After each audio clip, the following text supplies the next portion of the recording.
Syndra ban, so taking away some of the tools available into the Rise. That Talia you mentioned before is still an option. And the Jax is what they're going to go for first. Yeah, I feel like Talia, though, when Olaf's in the game, feels bad, so maybe they'll forego it for that reason. But Jax comes through for Doran. It's been one of his best picks as well. He's one of the greatest teamfight Jax players that we have here in the LCK. Yep, so many massive plays made by him in the past. Interesting that they end up going for this Olaf and not protecting it with the bans. They pick up the Ezreal. They go on Ezreal Seraphine, which we've seen kind of come through when a lot of the like the Bards and the Karmas are taken away as a popular pairing. Obviously that ult on top of the rest of the team fight pretty strong. And now what is Faker going to take here into the Rise? But a lot of dive threat as well in this composition. Yeah, I think he has a lot of different options. Of course, Faker has played basically everything under the sun, but the Ahri is what he's going to lock in here.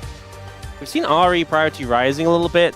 Last series as well. The Perfect can play out this Olaf in the way that he's supposed to and get themselves an advantage. Let's get into the Rift, game one of the Telecom War.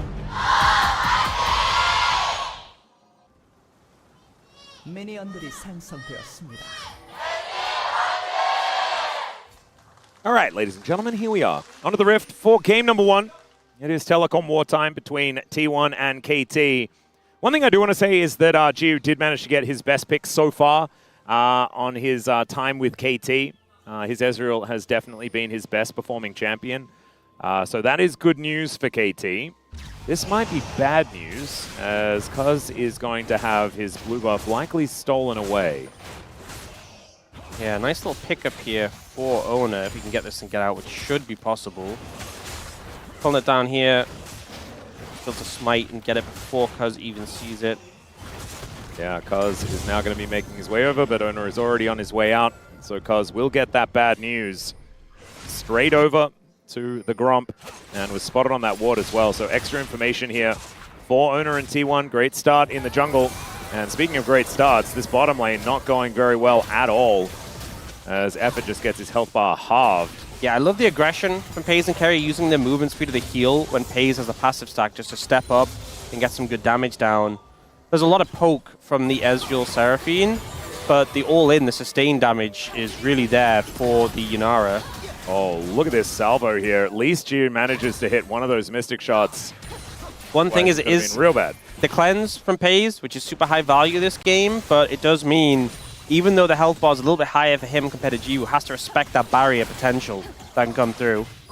Well, it might be talking about that right away, as surround sound here from Effort will be able to keep Gio's barrier up and available.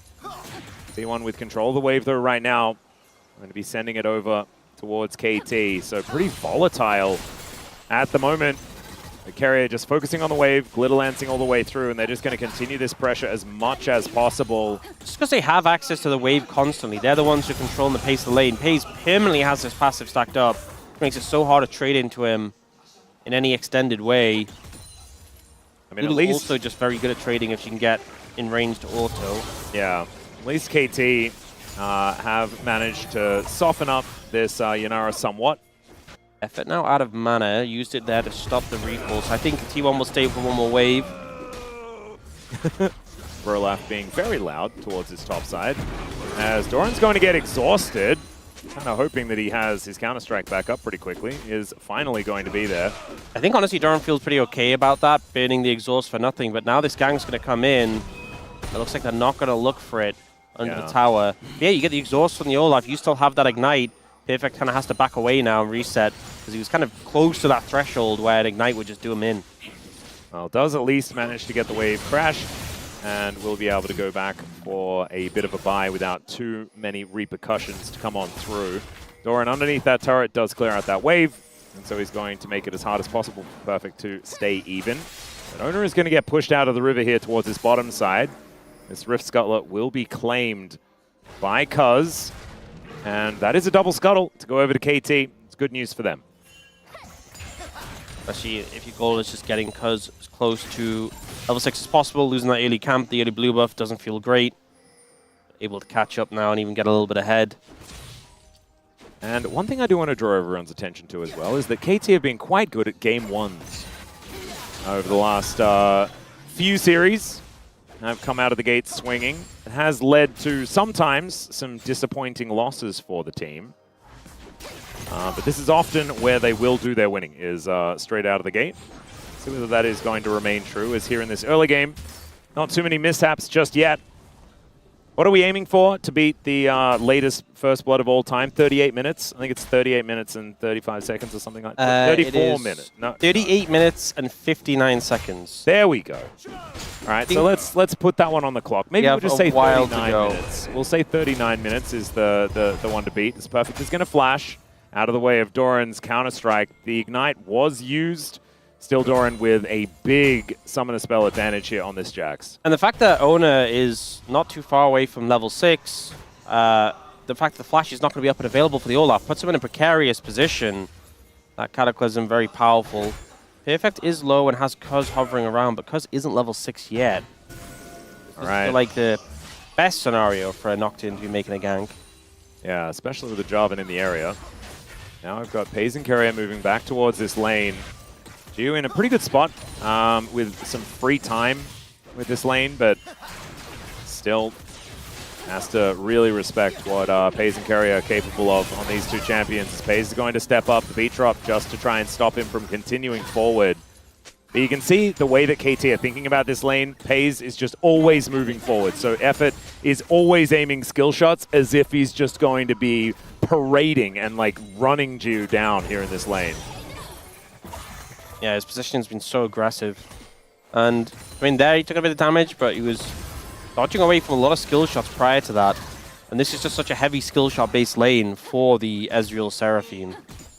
And just walk at them and auto-attack for T1's bot lane. Yep. It's working out quite nicely now, as you can see, about a 9 CS advantage. Geo is going to be making his way back with a Sheen. There's Dragon's Ocean as well, so a pretty valuable one, since you're not getting the soul, and that early sustain can go a long way. Yep. And we see a good amount of vision set up by T1 in the area in the river. Level 6 close for both junglers, and that Scuttle is up and available as something they can play for to get that. Oh, Owner actually hits level 6 now off his Raptor Camp, I'm pretty sure. Yeah, so, and Cuz will actually, I think, get it off this Grom. So both junglers have level 6, both junglers next to the bot lane. I think they have a bit of a game plan for what they're going to do here. I'd agree. T1 with so much vision around this Drake, though. It's kind of crazy. Slurkle dodged here nicely by Cuz. Dustbringer actually for a bit of somewhat meaningful poke towards Carrier. He's only level 5, wanting to get that wild growth, but still quite a ways away from grabbing that one. Geo does hit level 6, meaning that Effort is even further behind as far as experience than Carrier is. Game has felt very tense so far. Both teams not really finding any big headway, but I feel like it's probably just going to explode on the back of the first big fight when things like the Paranoia are used. Mid's been pretty quiet so far. I think it's a really interesting one, though, because the scaling conversation feels like both teams just want this game to go late. T1 especially, right? It's a front-to-back composition where Doran can go for flanks and 4-1s, as B2D will be able to throw down the Ghost here. The Charm somehow misses. Spirit Rush comes in, and Faker is going to make his way out. I don't know how that Charm missed. Yeah. I want a redo.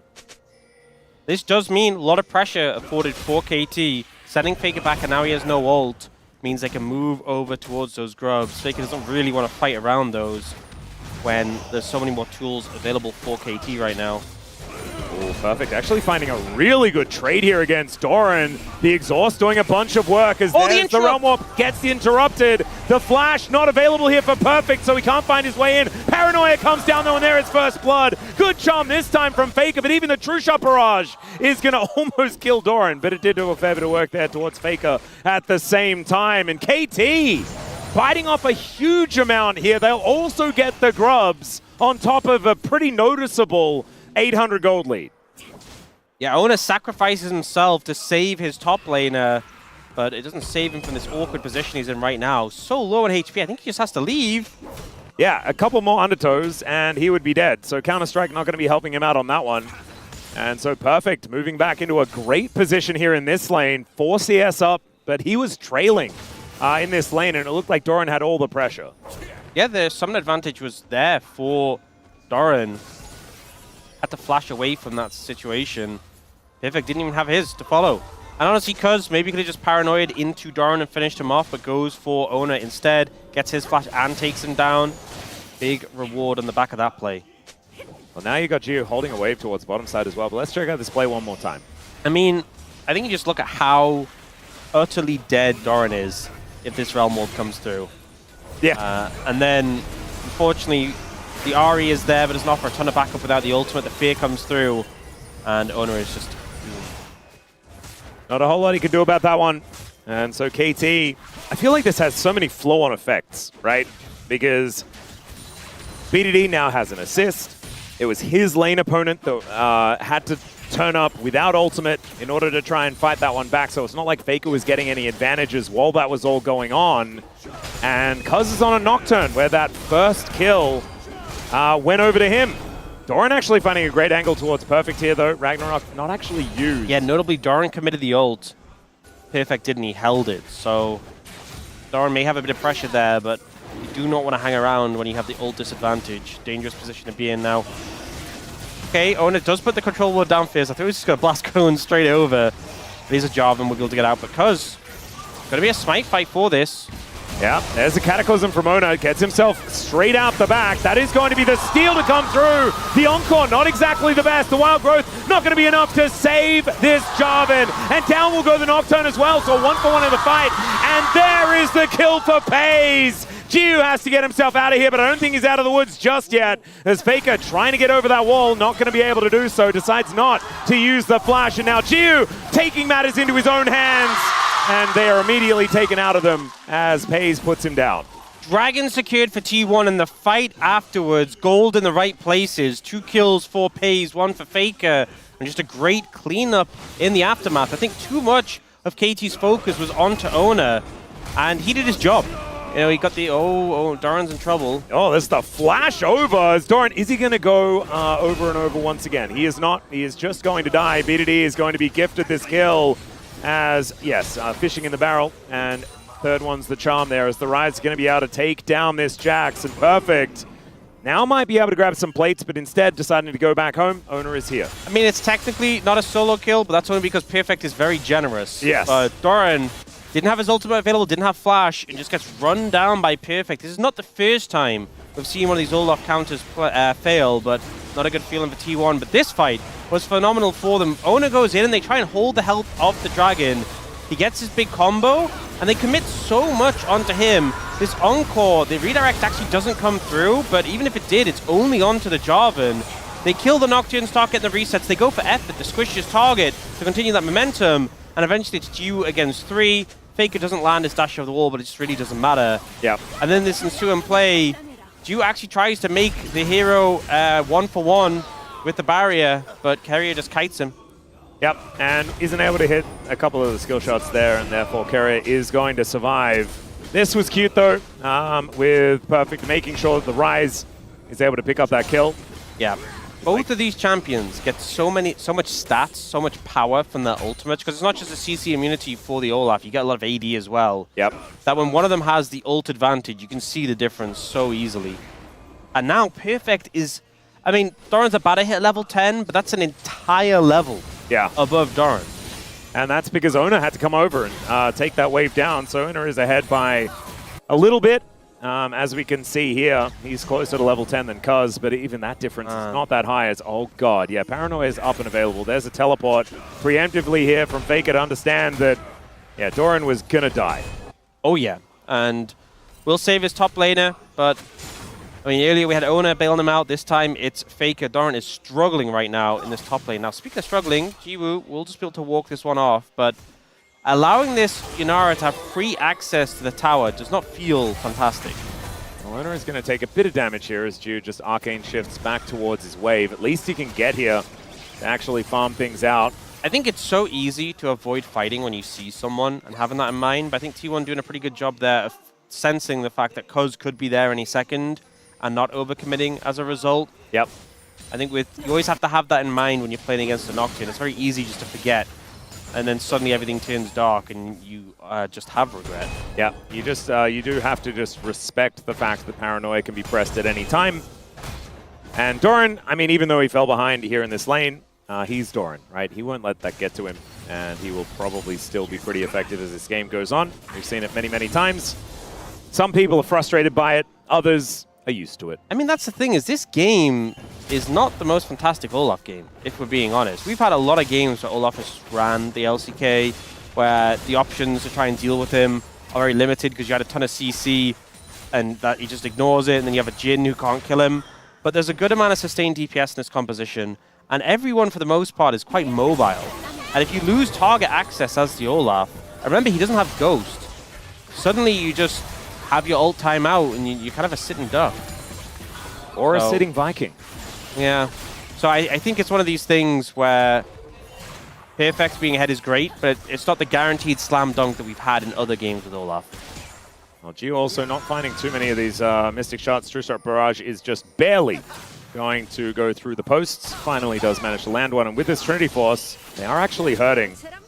There's Faker and BDD facing off here in this top lane, and Ona is already on this Rift Herald. Looks like KT are not actually in a position to fight for this, unless they're going to be moving over pretty late. They're not going to be able to get that control ward down. They get the bad news that this one's already been started, and Faker now looks for the angle, doesn't find the charm. There's the Paranoia, the secure on the Herald, does go over to Ona. He gets feared, but there's the Wild Growth to keep him alive. BDD trying to get out of there with the Realm Warp, but he will be able to escape, but they've lost their jungler and they lost the fight. Giu now in trouble as well, as in goes Doran. Well, the shield's there from Effort. Will keep Giu alive. Doran trying to make the play with the Summoners to burst out the enemy carry. That was a jump scare, though, from this Jax. Yeah, I will say Giu still had barriers, so maybe a little ambitious. End result, though, we do see the Herald picked up by T1. So as this plays out, Ona gets quite low. They dodge away the initial CC from the Ari. That's the one. But the redirect from Effort, he kind of did this earlier as well. It looked like he wanted to redirect on Ona, but it already fired out. So he hit Pays, who just cleanses it, and then Ona didn't die as a result. I think, because obviously we've seen the ult flash where it redirects the position, catches him off guard, but there he just hit Pays, who instantly cleansed. And it didn't really amount to much. I feel like if you're committing the flash in these situations, I mean, you can do that sort of combo to catch like Pays off guard. There is that logic behind it. But when he has cleanse available, it doesn't really amount to much. No, and especially Pays, his cleanse timings have been pretty good, just in general. But I feel like it's once again a situation where KT expend pretty much everything just to try and kill the Jarvan. And Ona had already secured the Herald. Quite frankly, his job in the fight was mostly done. Yeah. And if you commit everything to kill him, it's just free reign for T1. Now we do have Paranoia back up again for KT, so they could theoretically fight for this dragon, but T1 have a lot of control of the area. Neither top laner has TP, and right now Perfect's proxying, so seems more interested than that than being here for a fight. Yeah, Pays going to be just running towards this Ezreal momentarily. Now we do have the Olaf coming over. Yeah, way faster than Doran, actually. So this might be enough for KT to get... Wait a second. He's going to get spotted on this control ward. I don't know what he's supposed to do about this one. The Slurkle comes in, has to use the ultimate. That means the Olaf is useless. You're fine with that, though, because in the meantime, KT picked up the dragon. So there you go. You kind of pull them away from it. And it's a Chemtech Soul. My bad, I was focused on the Olaf. Makes sense. I do think there's a couple of champions here who get a good amount of value from it. I mean, honestly, Olaf is probably the best user of Chemtech outside of Mundo. Or Aatrox. Or Aatrox. Aatrox is pretty ridiculous as well. Zahan is another one. But it's perfect playing Olaf, which I feel is just Zahan and Olaf mixed together. So, yeah, so Perfect doesn't have ult, but does have flash, so not sure there's a ton they can do to catch him out here. Well, they're going to give it a crack. Let's see what they can actually get done here. There's the flash. Paranoia does come on through from Cuz. Does have the spell shield, but he's inside the Cataclysm. He has to flash as well. There's a teleport in from Faker on top of the flag. All 5 members of T1 are here in this top lane. So we'll see BDD and Giu pushing in the other lanes, but 2 flashes burn for T1 feels pretty nice, and they'll move down, try and cover, but that mid-tier 1, is it going to go down? Oh, not quite. Not quite, but some good damage done. 3 grubs here for KT, being put to work by both Giu and BDD. Look at the items, though, between the 80 carries. Runan's picked up for Pays, which, reminder on this patch, did get a buff. Yep. That's all right. There goes Faker, finds the charm onto Effort, and down he goes. Cuz is going to be the double kill for FaZe. And FaZe does take a bit of damage here, as I think he was actually tanking up the turret. Gio going to keep himself alive, but the Rift Herald gets a headache. And T1 now moved to the first notable gold lead in this game. It's funny that we had a game in the last series where it was Seraphine into Ari, and it just felt like that fodder that you can just one-shot for a reset. Yeah. Good driving from Ona there to connect the Herald. But yeah, 3 pickings for Faker. 2 kills picked up in the mid lane, mid tower down, bot tower going to follow. Jax hit the tower is exactly what Doran wants to be doing. Feels so satisfying. Let's have a look at this again. Just didn't have the defensive vision, didn't have the ward over the wall. Effort gets completely exploded. And then only because she was playing specifically Ezreal is he able to escape here. And Faker is now just moving around the Rift, looking for the next option. And will be able to head towards his top side to answer this Olaf. Looks like Perfect wants nothing to do with this. No flash, no exhaust. And does have the Ragnarok back again, but I don't think that's going to be enough to allow him to fight against Faker, who is very, very strong. I mean, one thing with the Malignance plus the upgraded Soul Shoes, it wasn't a massive buff, but they did make it. It now has 20 flat pen, and you get the Magic Resist Shred from the Malignance. It's just a lot of damage on that early spike between those two. That's a good one. The mid laners. And seeing that demonstrate on a squishy level 8 support doesn't feel too fair. Yeah, another thing that's not too fair is the fact that at 20 minutes, BDD has 137 farm. Sorry, 237 farm. I'd say 137 farm. That wouldn't be very much. Yeah. But 237 is quite a lot, as he's hit his 2 items as well. Wants to get towards Actualizer, and this is a composition that is going to be very happy doing damage later on in the game. Ezreal scales pretty nicely. Oh, BDD is actually about to hit level 16 as well. He's level 15 already, and the row is at 9 stacks. Yeah, he's a monster. BDD is, as you said, a monster. Extremely strong. In fact, he's already like a full level up on Faker, like a level and some change, before the Rod of Ages kicks in. That's kind of insanity. Going to get a lot of value out of that one as well. You can see if it does actually connect. Here's the Paranoia as well. Onto the Jax, the Realm Warp just to get over the wall, and BDD, he doesn't go into it. He's just going to execute. Doran says goodnight, and is now going to continue pushing here in this bottom lane. Who answers this rise? I'm not sure, honestly. And the fact that they could go for that play in T1, not in position, not confident to set up the Baron, feels pretty bad for them.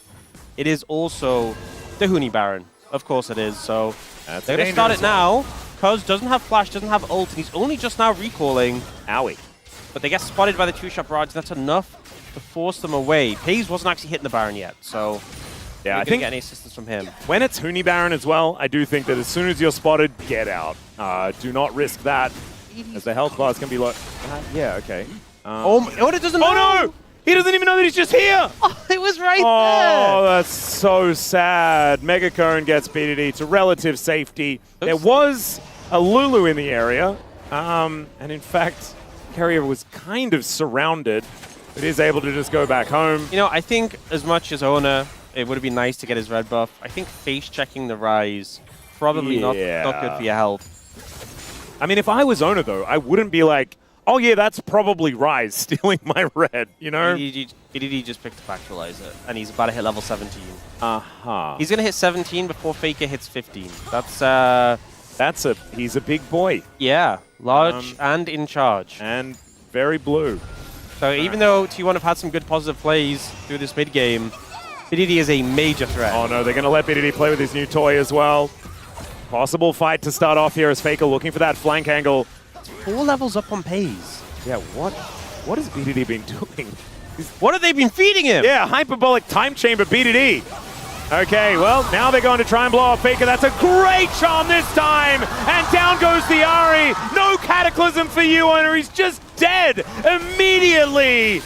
And yeah, that's the actual fight there from BDD. They don't manage to kill Jiwoo, but even if they did, I just don't think it would matter. BDD just demolishes them. So much damage available. He's so bulky now. Yeah, it's 3,400 health. I think he actually has the most health in the game right now. I would not contest that. And he also has the Seraph Shield on top of it.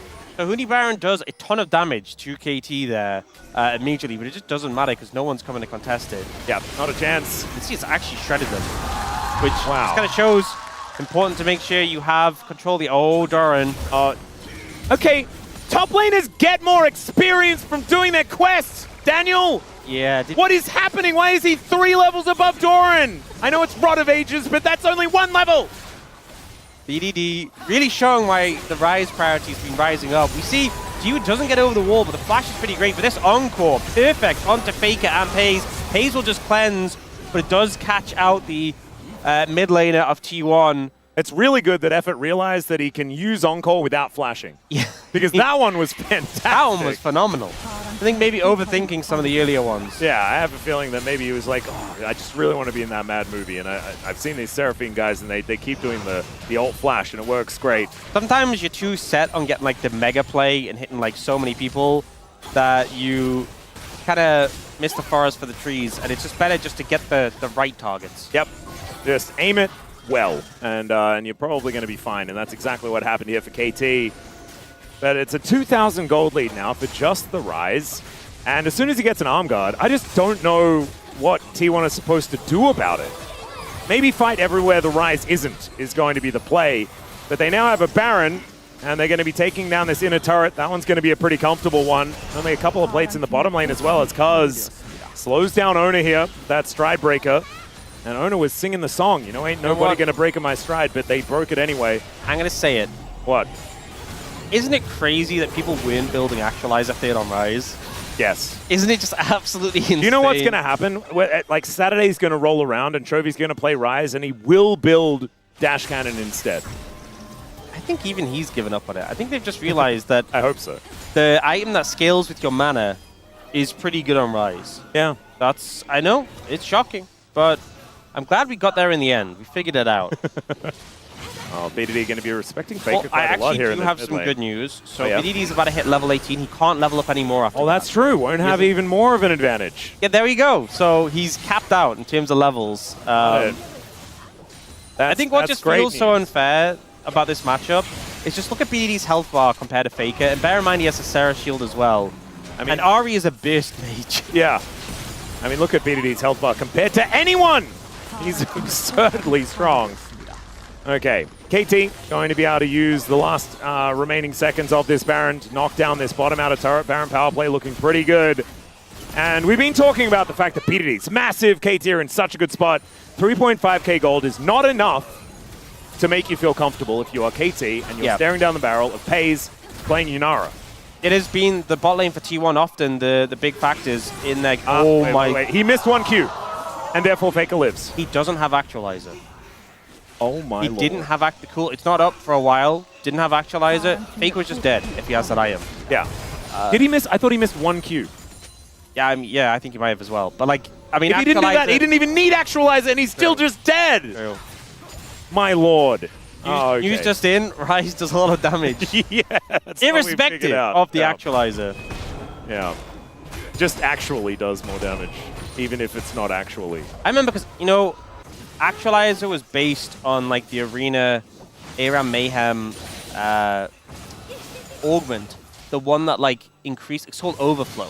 Because Overflow was in the game before Actualizer was. And every game that a Rise got that was just over. Every single game. And they were like, let's just bring it in so you can buy it all the time. Let's just put it in League of Legends. Why not? And you know what? It's kind of the same is true here. Well, this is going to be problematic as now we've got fights on multiple fronts. Perfect kind of got confused about where he wanted to be. And Ona is going to jump on top of Gio and then get himself out. That was a very cute play. Still going to need to do some more fancy footwork to get himself out of this one. Problem is he's still dead, but this is just stalling his death. It is. Oh, trading places! That was so cute. I don't remember the movie, though. Did you watch Trading Places? No. I did see Ergot when he was in the early iterations of the game. That was kind of like his ultimate. Isn't that hyperkinetic position reverser? Yeah. Okay. That is what they did. But it was actually honestly a bit more hyper than the original LoL, which was like... What if Trading Places, the movie, was actually called hyperkinetic position reverser? Do you think more people would have seen it? Probably a different crowd. Probably. If you played it at Games Workshop, I'm sure they'd like that that name better. This feels like, you know, if you're playing Chaos Marines or something like that. Okay, Kuz is going to be taking a soul point here for KT. And you might be saying, you know, you're poo-pooing the Chemtech Soul, but with this composition, you're feeling pretty great about a Chemtech Soul, to be honest. FaZe does have 4 items. Okay. And when you're looking for a main character, it's often been FaZe. It still is FaZe. But a lot of threats on the other side.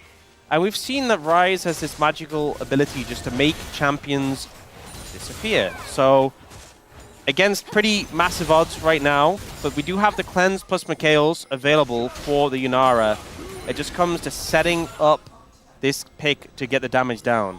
Oh, speaking of picks, that is going to be the Ragnarok used here by Perfect. Doran just trying to stay in range. Paranoia like makes things dark. It's actually a really heads-up Paranoia from because he's nowhere near. He's not even in range, but he just presses the button and T1 immediately pull back. But 7 seconds on the Baron. They have to get over there, and KT are not in position for this whatsoever. Whoa! Oh my god, BDD, the damage, the flash forward, the Realm Warp to deny Faker. He can get over the wall once again, and BDD is not going to follow. But now, without the Rise here, this is way better for T1 because he's so incredibly powerful. The Encore is decent though from Effort. Ona gets the Wild Growth yet again. Cuz gets into the backline. Perfect's on top of Doran. And now BDD shows up. And oh my god, he is actualizing everywhere. Gio goes down, but KT, I mean, up until recently, he wasn't even a member of the team. They'll just walk up the mid lane now and look to try and finish this game. It looked like the theory was there. You know, Faker could TP in, BDD used his Realm Warp, couldn't get there in time, but he just ran his way over to finish up the fight. Hayes trying to do everything in his power to turn the fight around, but it's just not quite enough. Faker and Carrier need to try and clear the wave out. They're going to keep this game going, but it's such a hard ask. It really is. With no Baron, it's a little bit more possible, so they will be able to at least stop this push, but... Okay, they play it safe. Yep, inhibitor goes down. Let's have a look at this team fight again. So, BDD actually has nothing when he's coming over. He have half on the Ghost, so he just goes to run over. In this fight, Doran starts to get focused down. The ult, the Encore is pretty good, but this disruption, the Cataclysm into the Wild Growth is massive, and then BDD arrives and just starts laying out the damage. He's too tanky to cut through. Hayes goes for Jiwoo instead, which he does take down. But there's just so many relevant threats you have to eliminate as this Yunara, and just not enough time. And BDD just built a hat. Oh, wow. And you might say, you know, Ryze is a mage, and you were saying that he was doing magic tricks, he was a magician. He can certainly be that now. He's a wizard as well. But he has over double Faker's AP, by the way. Yeah, he's a big boy. He has over double his AP, and... What does he have, like 700? And he scales his mana too, and he has like 6,500 mana. He has over 600 AP. Uh-huh. A little bit mega extremely super strong. Okay. We're going to say not balanced. Also has like 4,000 HP. That's fine. T1 are just on the Baron. And there is a Cuz in the area. They're going to look for a turn. Teleport brings Doran over. True Shot Barrage does so much damage. My goodness, Huni, what are you doing? This is your former teammate right over there that you're doing a lot of damage to. Obviously, I'm referring to the Baron. As Cuz, Mega Cone angle is right here. Geo able to Arcane Shift out of the way, but Effort not so lucky. However, he stays alive for so long. They go 1-for-1. There is the Zhonya's from Doran. Down goes the Olaf. And now BDD dives forward. They manage to get him down. And it's Geo and Cuz against the world. Pays trying to get the damage down. And he should be able to chase after them. Okay, Geo. I see you now. Arcane Shift forward. Wild Growth has to be used to keep Pays alive. The base, by the way, is taking a lot of damage, so T1 have to go back. Such a tense fight from T1. They managed to take down BDD. This raid boss, we thought that was unstoppable. And we'll see the ensuing fight. So they go for this Mega Cone engage, the engage cone, and get straight onto Effort. But unfortunately, Effort survives just the slightest bit too long because he manages to get the Encore off, and it connects on the 2 targets, which gives a lot more momentum to KT. For this ensuing fight, this stun into Charm from Faker. There was still a Seekers there, by the way, for BDD, but the CC layering meant he didn't get to use it. This raid boss goes down, but they're just not able to find more. This cleanse was just absurd. He came out like, what the heck? Even from his perspective, I don't see how he figured out that he was supposed to press it right then. Okay, that was pretty ridiculous.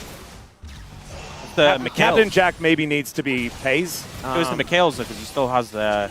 Oh, wait, it was. Yeah. Okay, never mind. Carrier, you're just a god. I think Carrier probably should be Hall of Legends number 4. I think that's almost a guarantee. Don't you think that'd be the best? That'd be the best option. I think most people understand and agree. Okay, KT now looking for their soul. But the dragon soul, not their soul. They're humans, they've got souls, it's fine. You know, a lot of bulky targets on KT. If they get this, it's going to make it harder to take out. Ona's going to go for the jump over the wall. And Oh, they can see it. They can see it. They know what's happening here. The rest of T1 will jump on over. Doran gets in there. There's the paranoia as Ona right into the back line, but he just explodes him.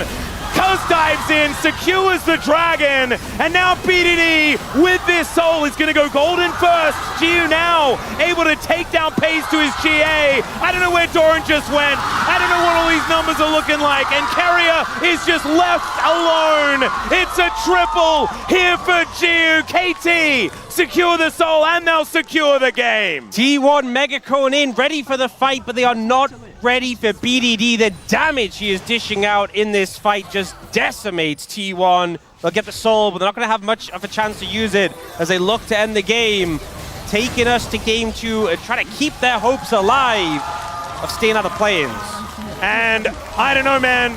BDD hitting form like this right now is about as this is about as late as you can do it before you're gonna feel okay about KT. An Alistair pickup, so maybe a Corky Alistair or something like that. I mean, that'd be such a tough lane. It would. You also cannot go AP bot when you have Rumble Talia already, unless you're flexing the Talia bot lane. All right, Wukong. There's a lot of teamfight threat here from KT. They could just go Annie Wukong here. They lock in that Wukong first and foremost. And now, what are they gonna play bot lane? This is the biggest question in this whole draft. What does T1 have for us? Yeah, there's no Ashe Seraphine, but Ashe Vayne? Seraphine's been pretty risky. Vayne Alistair. Are you kidding?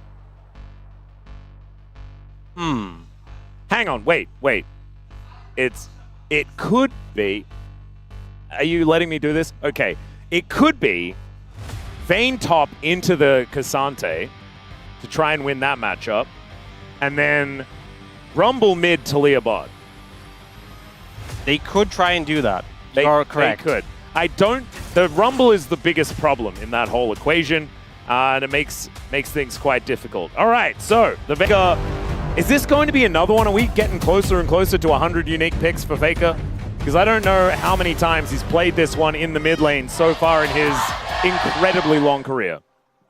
미니언들이 생성되었습니다. I apologize to all of the KT fans at home that did want to cheer for their team. You wouldn't have been able to hear me if you were just yelling at your monitor, and I apologize. But I just did want to ask about the whole Faker Rumble situation. He's taken the Ghost in this game as well, wanting to run BDD down here in this lane. But it was a blind Rumble pickup as well.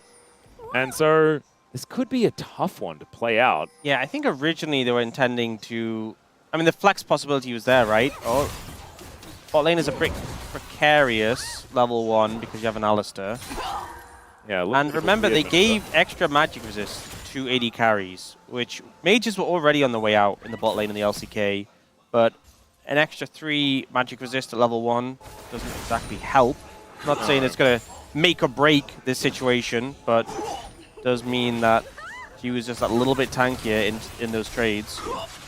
Yeah, effort with the logistics protocol just to keep himself shielded up, try and get some poke damage down onto Carrier and Pays. But right now, the Talia Alistair are doing kind of fine, just waiting for this wave to move on over. That Pierce is pretty good. Handshake pulls him back, and Pays actually taken down to about 200. So as I'm saying it, I'm just caster cursing here.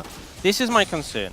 Yes. Is that how much value are you getting from the Vayne top that makes it worth it to suffer this much in the bot lane? And I did say it gets to a point where they'll be able to keep Kalista Renata at like a healthy distance, but it's not going to be a fun lane. It's not like you're going to really have pressure here.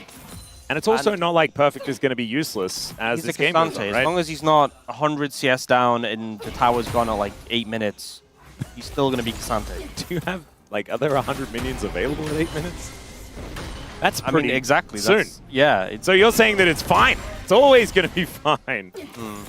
Yeah, but no, I get your point. This is going to be definitely tough for Perfect, but it's not the end of the world if he just plays back and tries to absorb the pressure, because this is what's happening in the mid lane as well. This is another one of those sacrifices. The bottom lane definitely was a sacrifice, but you can understand why Taliyah works into the Kalista, right, with the Unraveled Earth. Once you do get access to that ability, you can kind of stop her bouncing around, especially with some support coming in from Ona.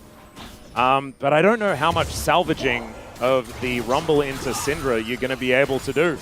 And I know Faker is a phenomenal player, but you're still a guy that really wants to run someone down when they have Scatter the Weak, and then before that they've just got a complete range advantage over you.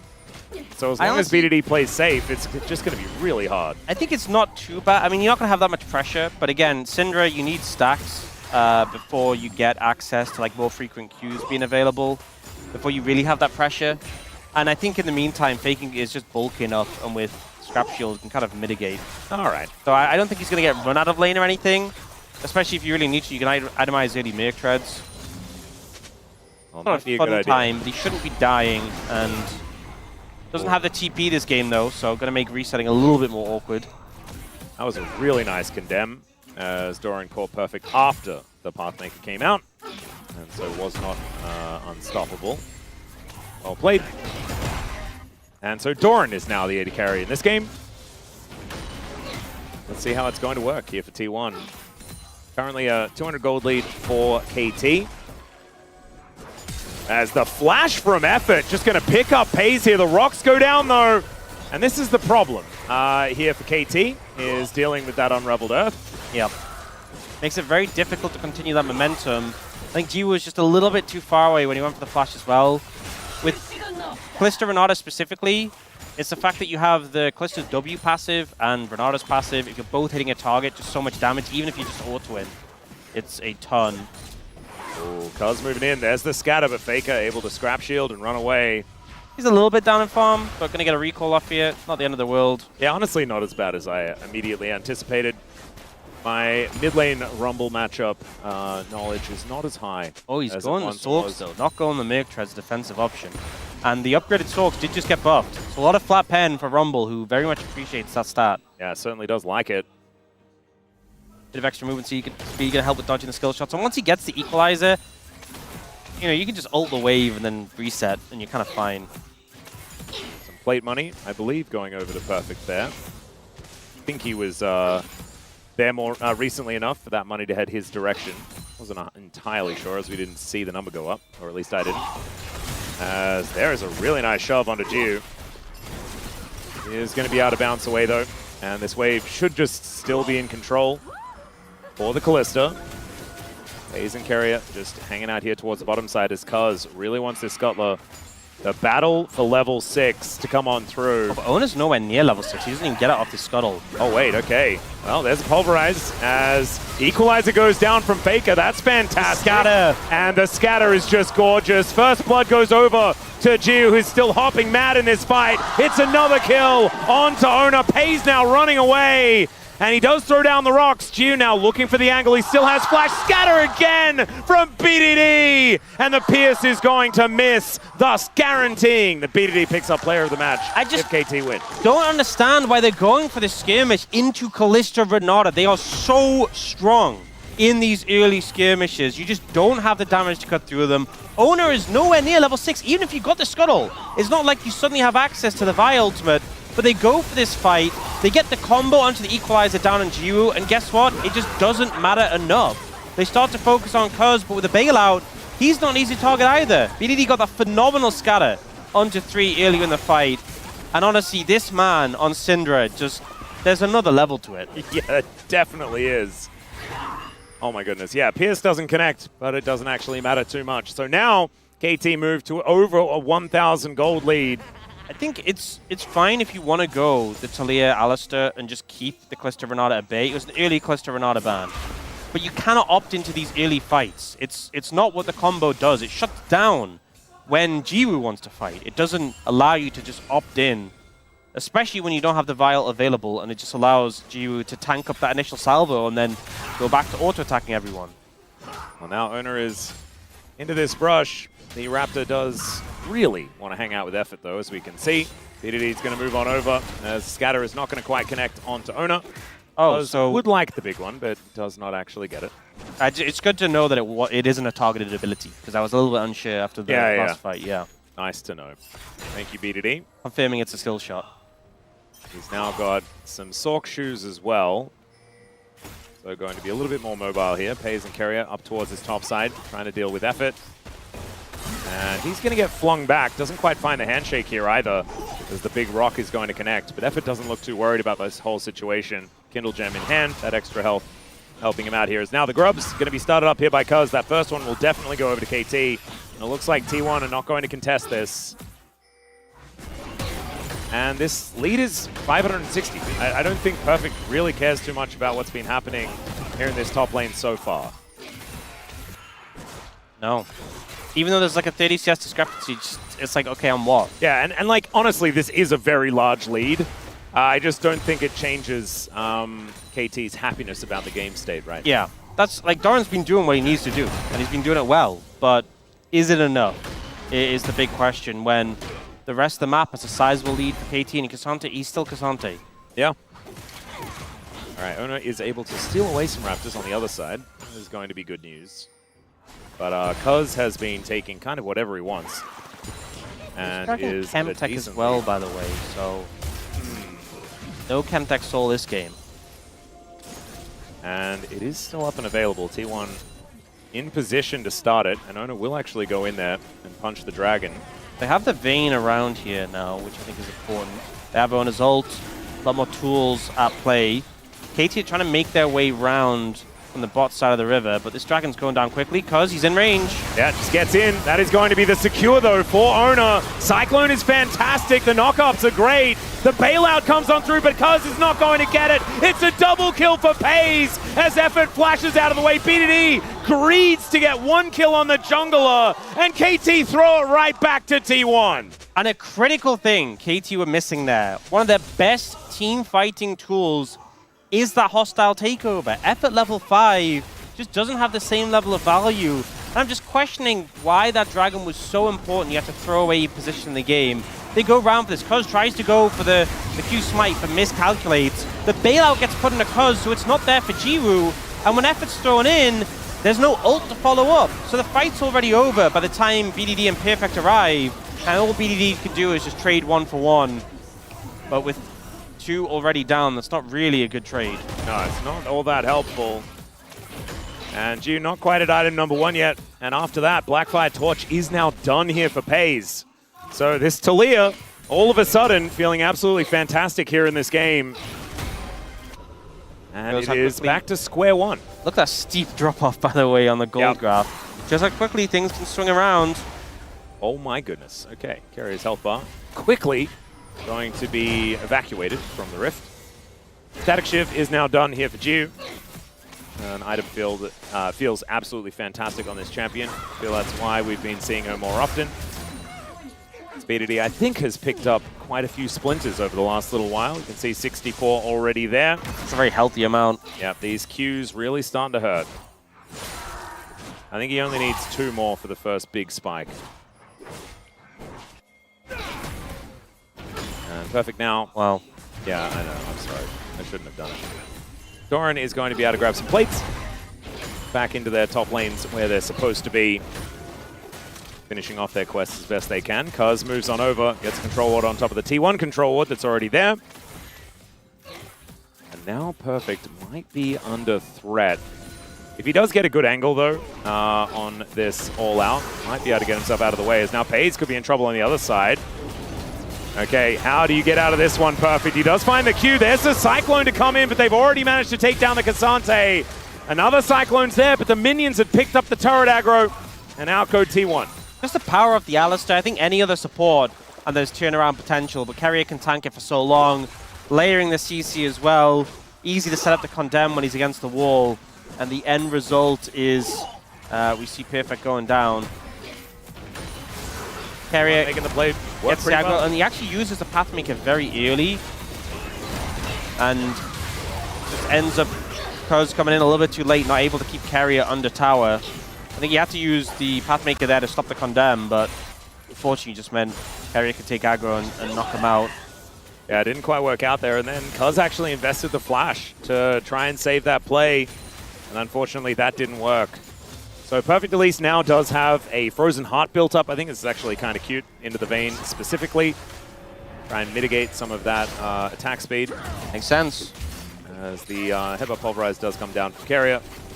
Effort is going to be able to chase the cow away. But Hexplate is now on Doran. 13 minutes into the game, we are dead even between the two teams. Grubs in trade for Dragons. KT with the Grubs, T1 with the Dragons, and a Cloud going to be coming up second. We'll have to see what the Soul is going to be. Hextech could be absolutely devastating if T1 are able to grab that one. I think Double Dragon is going to be a huge deal. Could obviously still be Ocean, and that doesn't feel great. I feel like it's going to be a spicier Soul this time around. It's just pretty good for it. in my waters. I'm feeling it. Yeah, odds are pretty favorable. You see a lot of vision down on the bot side of the map around this turret that BDD is trying to defend, so feels a bit precarious. Herald and Dragon both spawning at a kind of similar time, so I think getting mid-priority, getting control of that, really important for kind of dictating where you're going to move to and set up for your team. Yeah. See right now, Q and Effort trying to push the wave in, but Ona's just hanging around in the vicinity. And it's scary because nothing's stopping Ona from getting in there if he decides a target. So notably, Jiwa's flash is nearly up, but Doran pays without theirs for a while. Wow, that's an equalizer down here from Faker, who silences himself. Cyclone has to be invested just to get rid of him. And hostile takeover. That does not feel weird. Yeah, I don't know what that was about. Unless they can kill Faker here. The second Cyclone comes down, and they do manage to kill him. Carrier can't get over the wall, but BDD is going to get surrounded and destroyed as Doran launches himself to this bottom lane and takes down Cuz. 2 on the floor for 1. And Faker will say, yeah, that's worth. Just some massive pickups there. And I just feel like the tools used by KT just not really justified. Throwing down the hostile takeover, you can see the setup was there for T1 already. They had a good amount of vision down on the bot side. Faker thinks, hey, I found Cuz, I can chunk him out at minimum. And Cuz has to commit the Cyclone to get away, but Effort, the communication wasn't there because you didn't need to use both of those ultimates. And it just means it's impossible to teamfight after, but they still try, thinking they can pick Faker. Faker does end up dying, flashes a bit late, but then you're just so out of position in the aftermath. Yeah. And BDD just gets surrounded and annihilated, and Doran able to launch himself underneath that turret to take down the Wukong. Ocean Dragon though, so I think KT dodging a bullet with that one. Yeah, lucked out just a little bit there, especially when you've got a Syndra.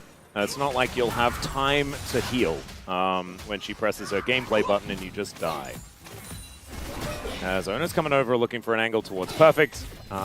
Perfect is probably not going to notice. Oh look, it's the Vayne, Vi, Alistair dive trio again. Good luck, Perfect. Yeah. He does at least have a pretty high health bar, and there's not a lot of minions in the area. Let's see whether Ona and Carrier will have enough to get through this Cassante. Aftershock at the ready. Well played. Played out the wave, found an angle away. And a lot of resources committed to the bot side of the map allows KT to pick up this Herald. That mid tower pretty low. Yep. So could just throw it down there. Good cross map here for KT. And BDD also able to get a little bit of pressure here towards his top side as Cuz is moving in, looking for Faker once again. Dash Cannon gets him out of dodge. As Effort shielding up Cuz as they will back away. Carrier moving himself here towards his top side. And the wave somewhat going by the wayside. I think Faker is going to be able to go back and pick up most of it. Does at least get the experience. And so BDD ahead by just a little bit still. But it's a 1.3k gold lead. And it's largely this gigantic Vayne for T1. Mostly just Doran. And I think there's a lot of things that can make Doran's life difficult and shut him down in a team fight. There's also the possibility that Doran starts working against T1 when he gets hostile taken over. Oh, that's true. And could honestly start shredding. So it's not the easiest game to play Vayne, but a lot of weight for the draft has been put on him with the flexes to kind of give him the ideal matchup. And it means that he really needs to be performing at a top level to make this game work for T1. But so far he has been. Certainly working out as it goes. And in their last series, his Vayne was unbelievable. Even if he wasn't actually able to pick up the win, he looked so good on this pick. So I can understand why they would want to trust him with it.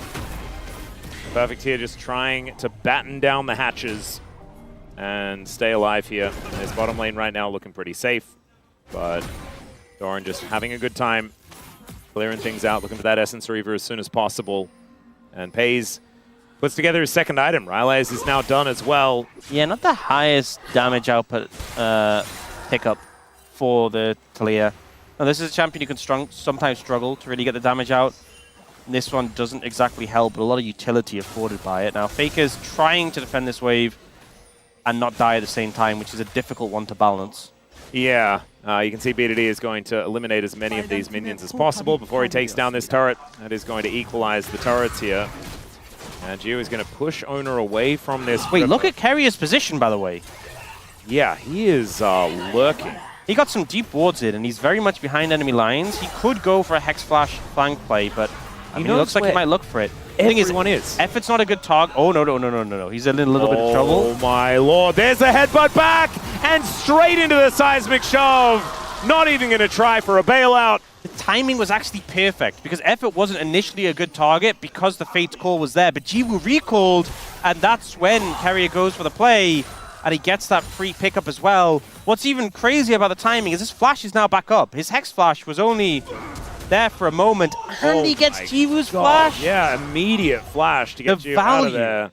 That Carrier just got in that passage of play, and the timings, you know, Jiwoo haven't recalled, Carrier's Hex Flash been available, not his flash, and then getting the summoner from Jiwoo. A lot picked up there for T1 support. The Carrier Cow, always amazing. Yeah, look, the recall comes in, and he didn't actually have vision of Jiwoo, but it just immediately goes for the play. I think saw the recall channeling from Effort as well and figured it would be synced. That makes some sense. Great read. And there's also the fact that they pushed him so far away. Might have been difficult to get that Fate's Call off just in general. But yeah, for sure. With the vision that they had available. Also, just not a situation you expect. You don't expect your wolves to have turned into a cow in the middle of the game. Sometimes that happens, apparently. Not enough heads on Alistair, as it turns out. Cannot be the big wolf. That's all right. Owner is going to be taking the Sentinel. And KT, 8 seconds until Soul Point for T1. They have a positional advantage around this Dragon Pit. And that is a phenomenal scatter onto Pays. And his TP's already been burned, so he can't reset and get full HP. His Weaver's Wall is up just now, but I just don't think he's going to be able to be back in time. So the Equalizer tries to make things a little bit annoying here for Cuz, but he has Smite, so he's fine.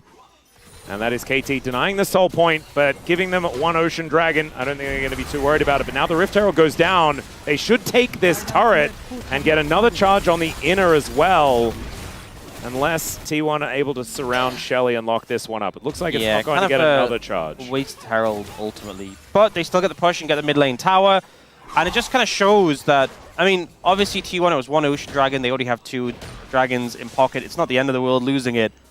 But how one play from BDD doesn't even result in a kill, but he gets the poke down on the Pays, and that is enough to just send T1 packing when it comes to that objective.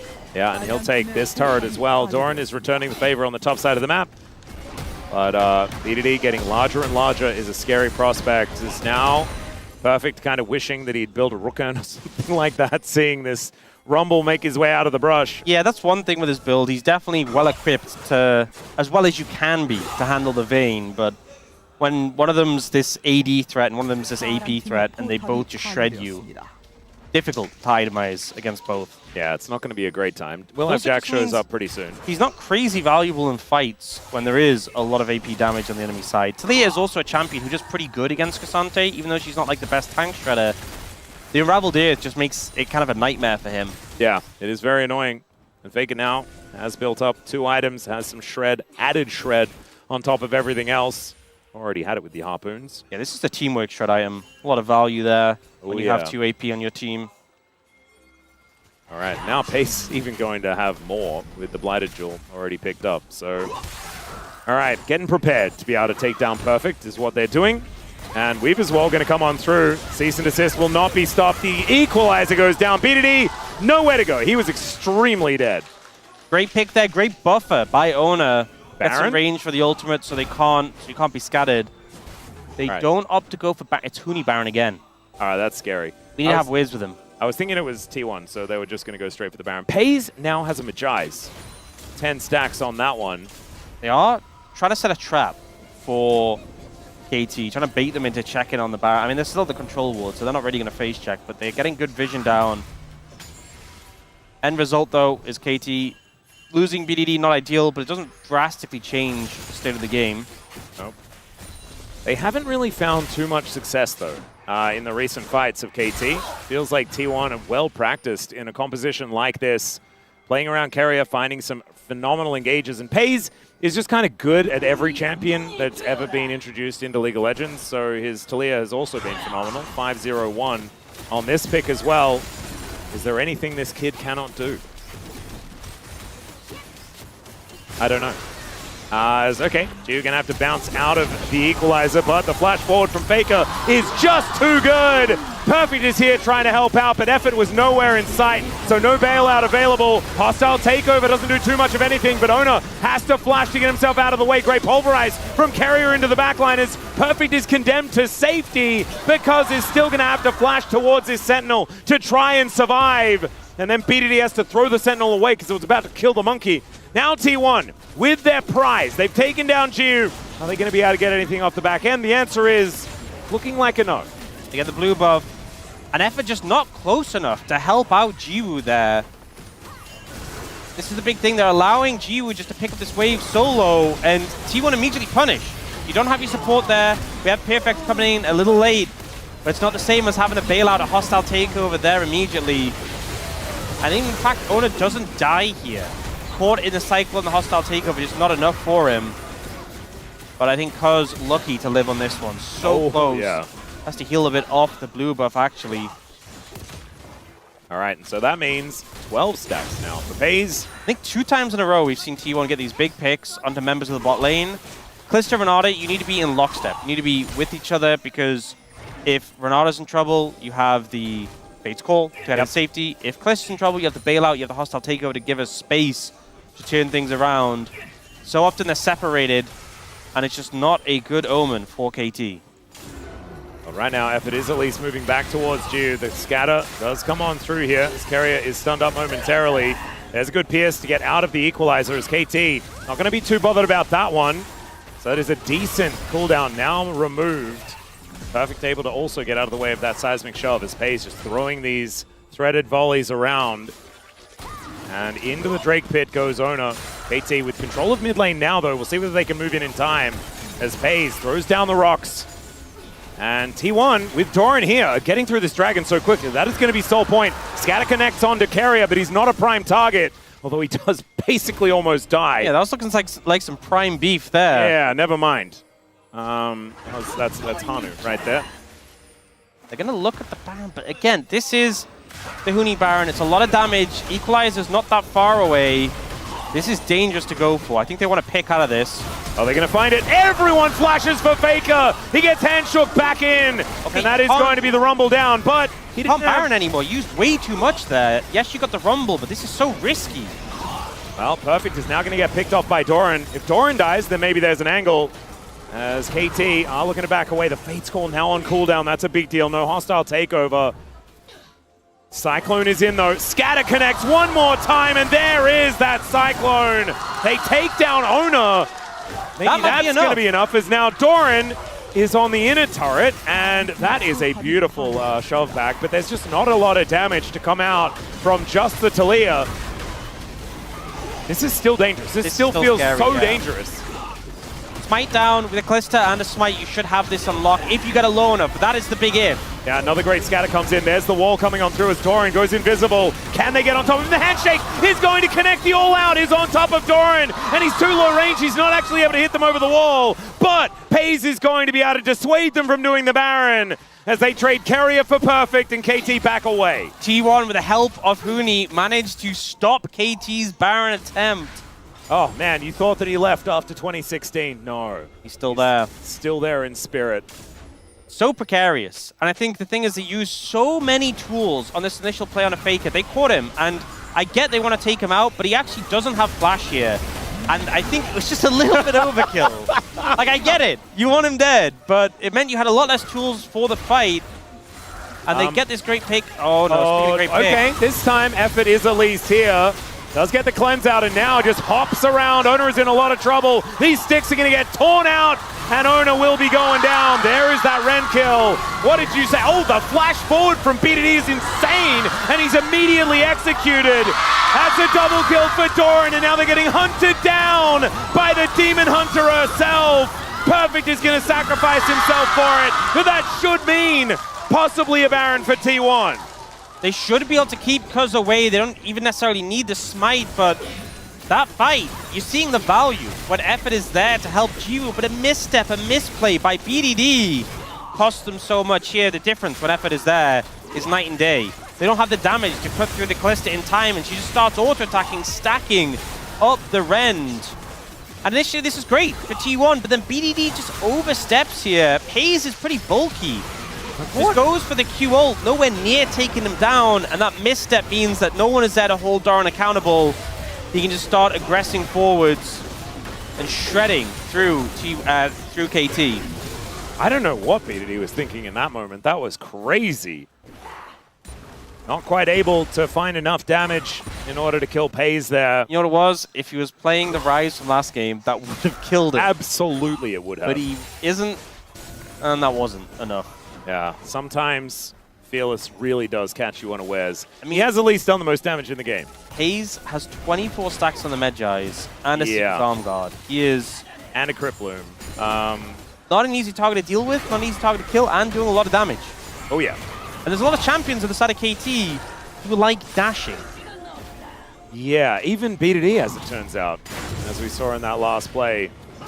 As Doran, with his Baron, wanting to play on this top side, the rest of KT down trying to defend. Seismic Shove is going to go wide, but they can just fish for this piece. Like, the range advantage is just kind of massive here on T1's side.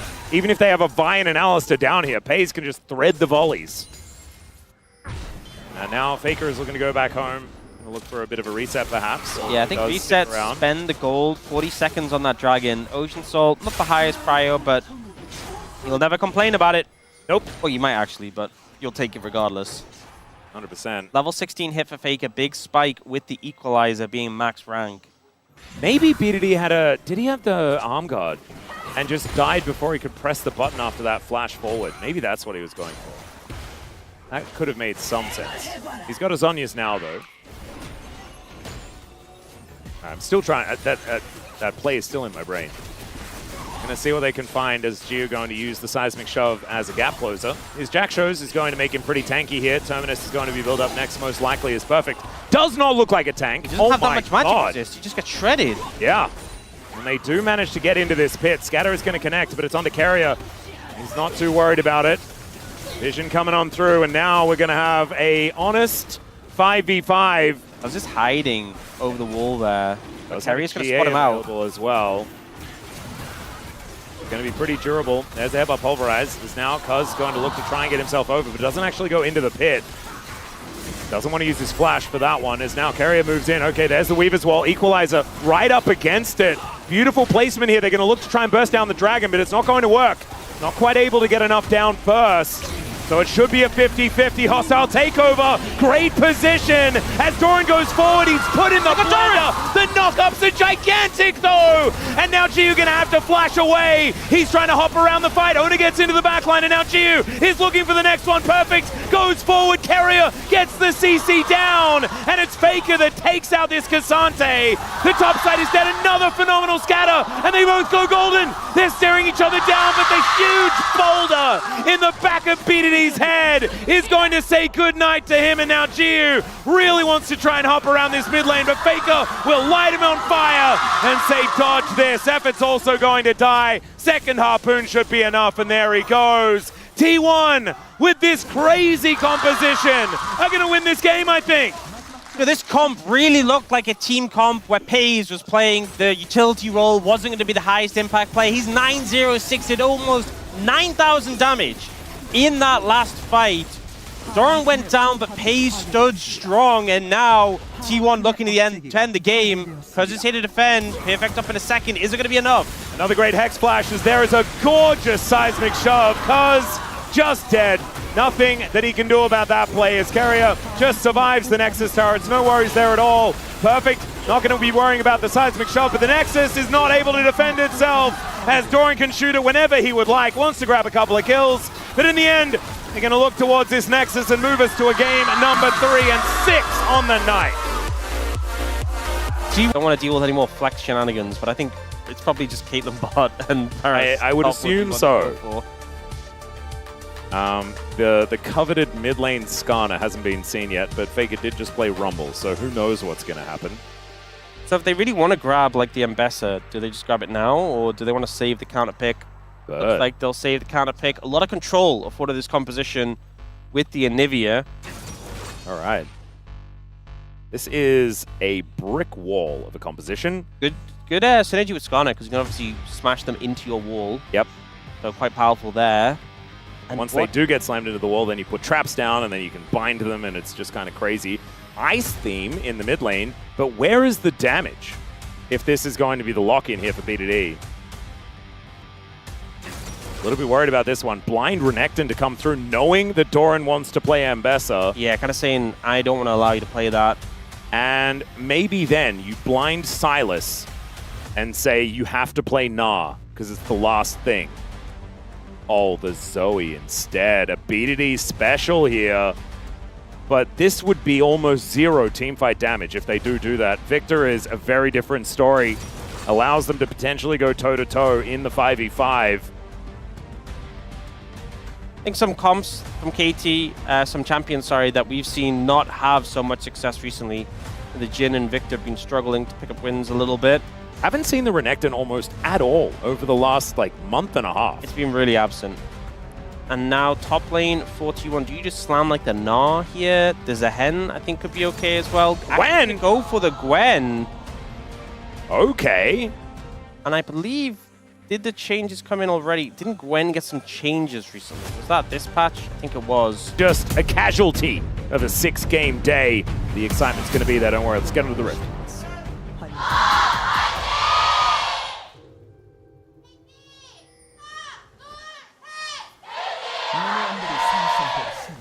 All right, ladies and gentlemen, here we are. The deciding game between T1 and KT. And if KT want a spot in the playoffs, they have to win this one here. And if they do, there is a chance that we get an extra game between KT and D+ Kia. That would be absolutely That's what we're all awesome. hoping for. Maximum LCK. Exactly. For this 6-gamer to effectively bleed out into another day. It's beautiful. Does that make it technically a 7-gamer? I'd say it almost is. But we digress. Yes. Jiu and Pays just firing shots at one another. That is a great max range Q to connect there by Effort and powered by the Mantra. Help them out here in this lane. But if I was a KT fan, I would be very frightened about what this Lux is going to be doing to this team as this game goes on. Carrier does some pretty ridiculous things with the light binding. And Pays has always just been an absolute monster on Caitlyn. He's been an absolute monster on Champion in League of Legends. Any of them. Light binding goes wide this time around, as Effort does not juke to the right. But they are putting on all of the pressure here in this lane. And honestly, I feel like a bit of damage in return. Not bad. Both Karma and Lux are very reliable poke, because it's very hard to dodge the Lucent Singularity from the Lux, and the inner flame for the Karma is also absolutely massive. Yep. But it means that if you are able to dodge one, it gives you a lot of pressure in the lane and a lot of HP in return. All right, now KT with a little bit of respite as the wave does get pushed forward. Inspire is going to be helping as well with that shielding on demand. Inspired, he's here? I don't know, actually.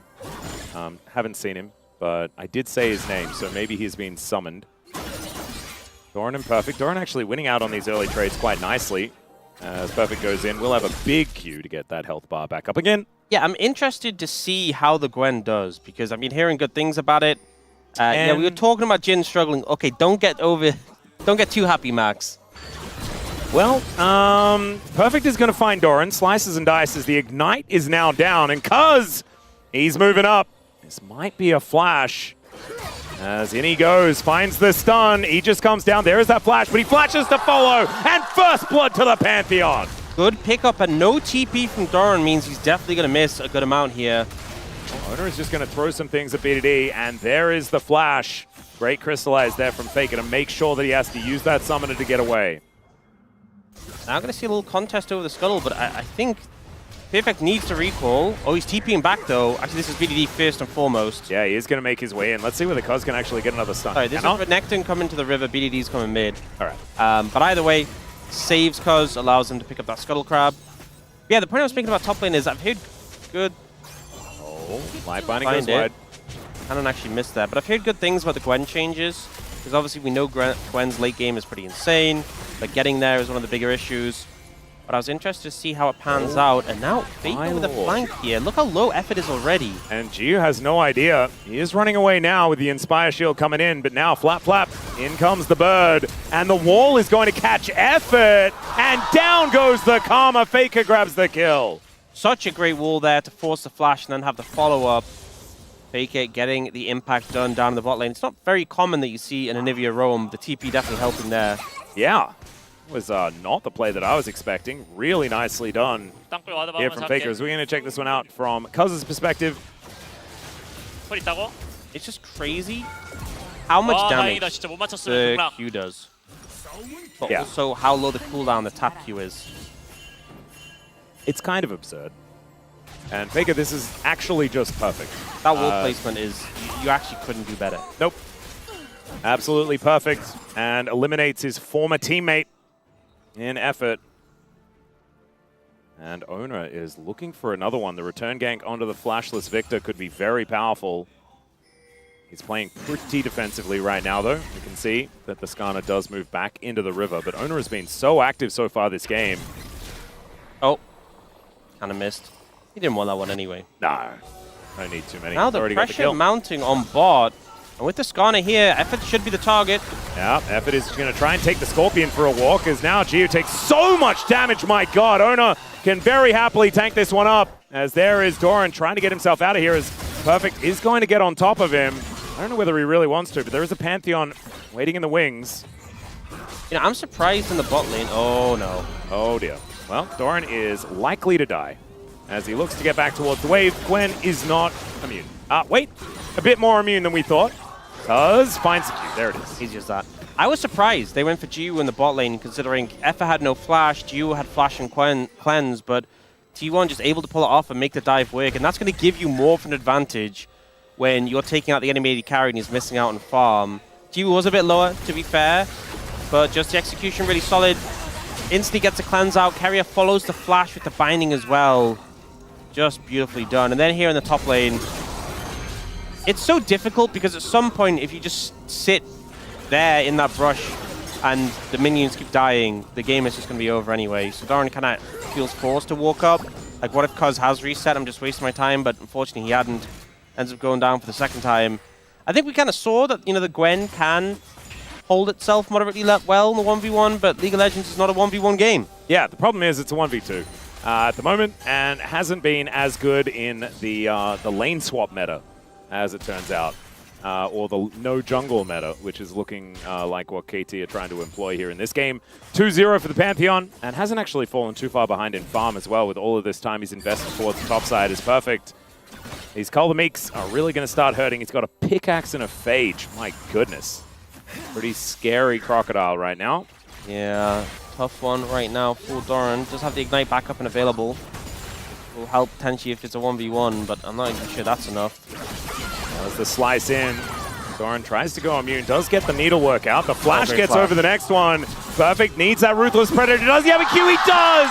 And just smashes down the Gwen. 0-3-0 for Doran. It's a reverse, it's a dying spree is what he's on now. Beautifully played there by Perfect. Obviously helped a lot by those earlier ganks from Cuz, but Doran tries to find the all-in angle. The flash is there to dodge away from the damage, and he just gets the Column to Meek back up to finish him off. Oh dear. Not looking great on the top side of the map. KT do have a 600 gold lead, but it is all the Renekton. And we've seen games where Renektons get massively fed, and then in the late game it means not exactly all that much. I will say they buffed a lot of Renekton's items on this patch. Not to mention also the Dominus is better than when that used to happen. Yeah, that's true. I mean, here, kiting away when he's had both the ult and the Q, so the Ignite were committed by Doran. He kites away. Oh. Effort just dies. Effort did Also, very much Perfect die. found that all in without his ult being available. Oh god. Yeah, I didn't even notice. Yeah, so a bit concerning. And now, oh my god. You know, this is why I don't like playing top lane. Well, Doran is, just going to have to leave this massive wave. Oh, well, at least you can TP back. Oh. Uh-huh. Well, at least he's discoing, as we could see there. Faker is going to be able to come up, and at least he can pick up the wave. Cuz is going to collect this last remaining grub.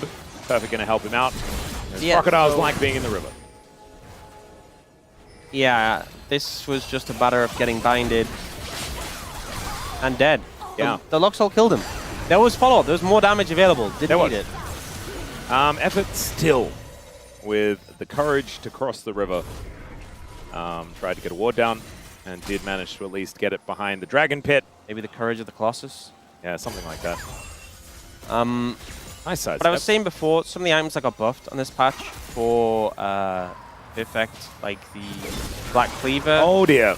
Being in the top lane is not where you want to be, but that wall was so good for Faker. Flashes out of the way, they still get what they were looking for. But that will definitely save Faker from a potential death there. Faker's like, it's fine, I could go top lane. It's, you know, you just got to play safe. 2 minutes later.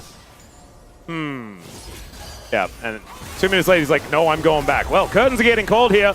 Vicaria and Pays. 1, 2, 3! And the fourth one is going to be saved here for Pays as he is blocking for his support. Vicaria did have to use both of his summoners. Yep. Lined up well. And the shot that connected after Carrier Flash was pretty slick from Jiwoo. BDD kind of hoping that he was going to be able to get that death ray to hit a minion. Wasn't actually able to do so. Faker's walls have just been fantastic so far this game. And now able to just clear out waves with the ulti very comfortably. Yeah, we have this matchup back on again. I don't want to watch it anymore. Does Poor not Doran. look close. And I know Doran has been suffering some criticism recently. I don't think this one's really his fault. I mean, what are you supposed to do? There's been a Pantheon here all the time!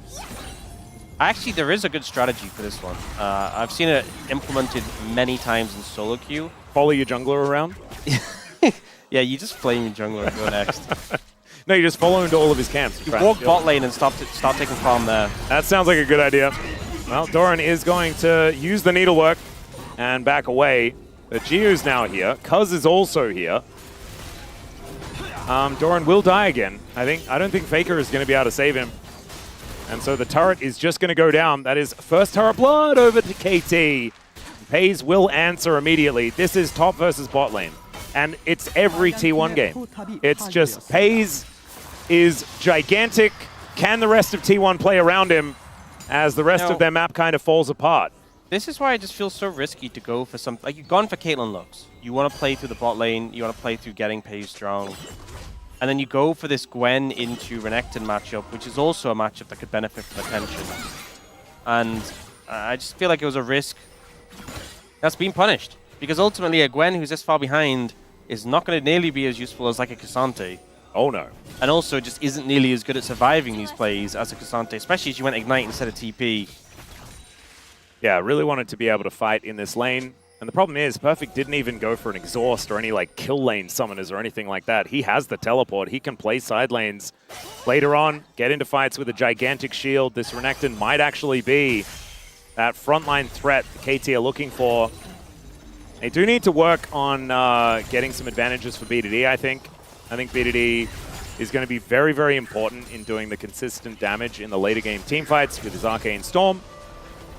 But that is a task for another day, as he does upgrade his shoes, walking real swift with these Swifty boots.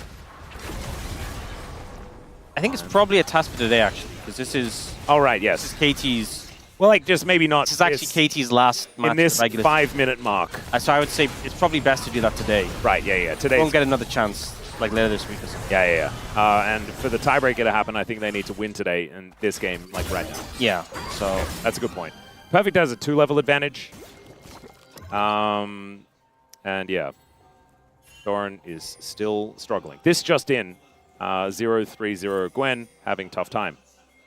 Perfect is playing very respectfully though. Actually just going to be backing all the way away as that wave is a little bit too far. So with that turret down, it is a little bit more difficult for the Renekton to play this one out. Dragon is up and available, and it looks like T1's setting up for it. Having Perfect there would be so valuable here. Doran can't stop his TP, and notably, Doran hasn't finished his top lane quest yet, so he doesn't have a TP of his own. Oh, yeah, okay. That's going to make things tough to follow. So if you're thinking, who would you rather have there at the fight, this fed Renekton or this underfed Gwen? Oh, Pays is moving in. Needlework is down. Perfect is actually bitten off more than he can chew. Slices, dices, flashes, and dies. Doran is back on the board. That was basically a solo kill, by the way. I know obviously Pays got there to help out and had the ult if needed, but Doran did most of that by himself, which is confusing, a little worrying. Yeah, definitely an odd play. As Perfect goes back, and now it is a Cloud Soul. Thank you, T1. T1 always very good at delivering Cloud Souls. And let's have a look at this play one more time. I think the thing is, Doran cut it towards the turret, so it's very hard to pressure deeper into him. And taking the full charge of the ultimates does so much work. Yeah. Flash also didn't really get much value there. And Pays is there just to pick up his assist, but yeah, I helped. And that is, they've cut this gold lead for the Renekton, like, down by so much. He was close to 2,000. I mean, he had a Black Cleaver versus Haunting Guys, and now there's the full Rift Maker for Doran. And, you know, this is going to shock you. This is going to blow your mind. Please, Max. inform me. Gwen actually does scale better than Renekton, despite the fact wow, he is a crocodile with scales. Yeah, I was going to say, like, he's got so many scales. Well, I think the thing is, with scaling, he comes with all his scales at the start of the game. He doesn't develop any new scales. Right. Well, He comes pre-scaled. I'm really glad that you're here to give us all of that information. As BDD running around the backside of this fight, as they are looking to try and stop this from going down, but it is Ona that locks it up. Now the ulti comes in, but the Impale is right there on top of Cuz. He will have the Aegis, though, and now the curtains are being called. Down goes the Gwen one more time, as Carrier and Pays will be able to run their way out. And I think Doran for Rift Herald is probably a decent maneuver here. Although the eye is the problem, and it fades away. So it's just a bit aggressive here. It's just Doran goes down for nothing, and the flash from Faker is going to have to be employed here as well. Not exactly the outcome T1 was hoping for there. This game is very, very close. Oh. All right. The Scuttle was cold by the final spark. And Perfect is going to look to get on top of Carrier here. Finds a ward, gets distracted by ward, and now he's going to go back home. So, not as much playing out in that fight as I expected. Oh, the ult to stop the recall. I'm glad that we don't watch that, because it's very frustrating. Yeah, we saw Carrier get this binding onto Cuz, and I thought Cuz was about to go for the ult. But it still goes off anyway. Joins the fight and just kind of gets grabbed immediately by the Skarner, but just not easy to take down the Pantheon. Yeah. And T1 just kind of have to back away. And Effort was there to save him as well. The Mikhails was already built up, so he was able to just walk over and make sure that the Pantheon was able to get himself out of there.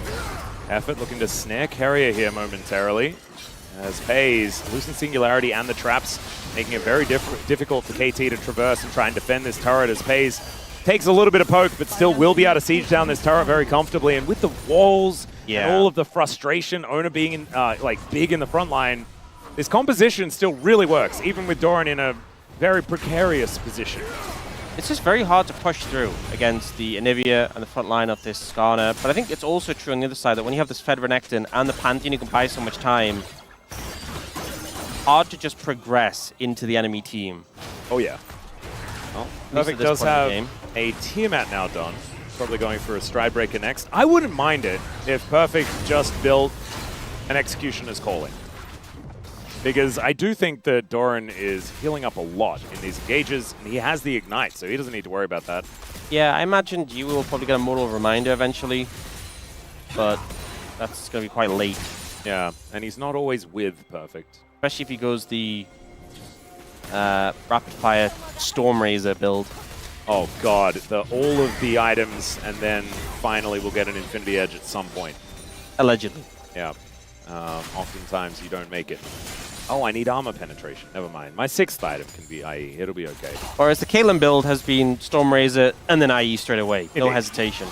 Well, Final Spark is a ability coming from a support Lux. Yeah, it doesn't really do that much damage with this build. You know, you're used to the support Luxes in the solo queue games who are building full AP. Yeah, exactly. Where are the Ludens procs? Yeah, the Zazak. Yeah. Oh, I am not quite hitting as hard. Right now, Dragon up in 40 seconds. It is a Cloud Soul. A lot of value from that in this game. And like if that T1 get control of the area, it's so hard to push in. I feel like it's very important for KT to be able to fight for these Drakes. I think Cloud Soul would be super duper valuable into an Anivia, especially. Yep. Oh no. VOD gonna have to flash once again. I don't know, just ends up inside the wall in a very confusing way, but it's just gonna be ushered away here by the Death Rays. Flash picked Until they up. get the flash, exactly. It's pretty big. And again, if you're trying to push in against the Nivea wall and a line of traps, not gonna happen. Nope. And KT, I think they might be realizing that this dragon is not for them. VOD, though, is not going to get snared by the light binding, and they at least get this control ward down. It looks like KT are going to cut their losses and look to try and push down this mid lane. Top lane is also being occupied here by Perfect, as Crystalline Overgrowth is just taken here by VOD. So KT do move the needle as far as the gold is concerned, a little bit further in their direction. But that dragon stacking has begun here for T1, and I have a feeling that this game is one that T1 are very happy to let go as late as you would like. Give Doran the ability to try and farm himself into relevance. I mean, we've seen how many games where Caitlyn has just completely taken over after a certain point, but the fact you also have the backup of the Gwen and Anivia no slouch in the later stages either just means KT, really the mid-game is where you expect them to be taking the game by the horns, but the current state of things, it feels difficult to push the pace forward. Certainly does. There's that Infinity Edge for Pays. At least it's Terry this time, not Huni Baron again. Maybe some opportunities for some Baron scuffles. A bit more hope, at least. Not doing quite as much damage. Yeah. Does has his Black Cleaver now put together. Perfect getting closer and closer to item number 2, but not quite there just yet. As VOD, he's got a Hextech Cookie. Looks like he is building towards the Dash Cannon. Same build as last time on the Syndra. This time he is a Victor. And okay, Rapid Fire Cannon will be coming in. Yay. Then we'll see what he's going to be building. I assume it will be Mortal Reminder coming in 3rd. VOD lying in wait, seeing whether he can attack Faker here, but trying to work out. There's that Rapid Fire Cannon we were talking about. But the Jhin, I don't think, is going to be challenging Pays. You know, like sometimes you got an Ezreal or a Corki up against the Caitlyn, and you're like, aha, now is my time.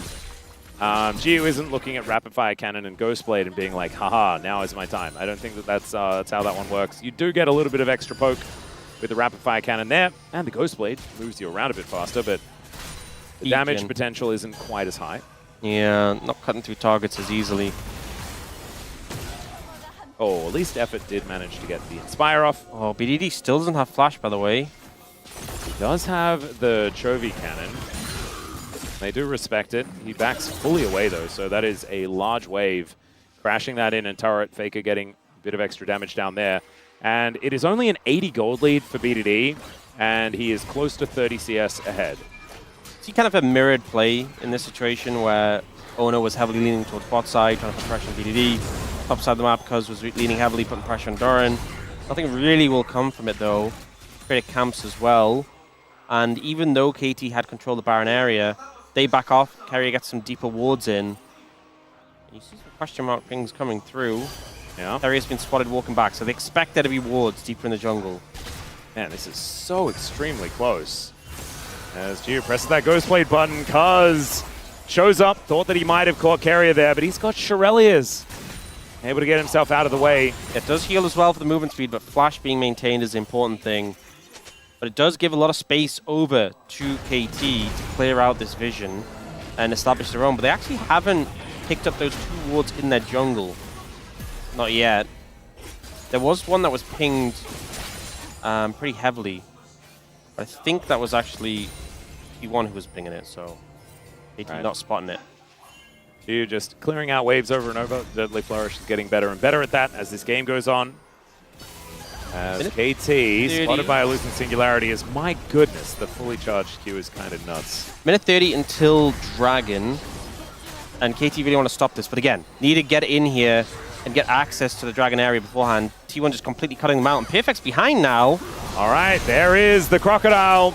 Lying in wait in the reeds, gets the slice off. Faker might be put down to the egg. Not quite though, is he? Oh, never mind, the Dominus takes him down. But Perfect finds a last Q. Got a lot of work done, but that is a kill going over to Pays, and not a lot in return. The follow-up just not there. Cuz didn't have ult to try and join Perfect, and Perfect takes down Faker, but only into the egg. He respawns, comes back, and the team is there to handle him.